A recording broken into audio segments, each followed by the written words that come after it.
Miss universe Bangladesh 2025 জীবনের বড় অর্জন। 2025 সালের সেপ্টেম্বর মিথিলার মাথায় ওঠে মিস ইউনিভার্স বাংলাদেশ 2025-এর মুকুট। এরপর শুরু হয় কঠোর প্রশিক্ষণ, গ্রুমিং, ক্যাটওয়াক, স্টেজিং, আন্তর্জাতিক মিডিয়া হ্যান্ডলিং, প্রশ্নোত্তর প্রস্তুতি। থাইল্যান্ডে 121 দেশের প্রতিযোগীর সঙ্গে প্রতিদিনই অংশ নেন বিভিন্ন কার্যক্রমে।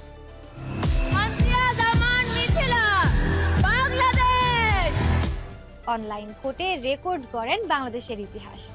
মিথিলা অনলাইন ভোটিংয়ে যা করেছেন এটি বাংলাদেশের ইতিহাসে প্রথম।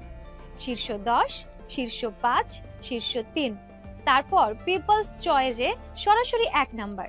6 লাখেরও বেশি ভোট পেয়েছেন তিনি। এটি শুধু ভোট নয়, বাংলাদেশের মানুষের ভালোবাসার প্রতিচ্ছবি। বাংলাদেশের তারকারাও তার পাশে দাঁড়িয়েছেন। জয়া আহসান, মেহজাবিন, বুবলি, তাসনিয়া ফারিন, জান্নাতুল পিয়া অনেকেই নিজস্ব প্ল্যাটফর্মে ভোট চাইছেন তার জন্য।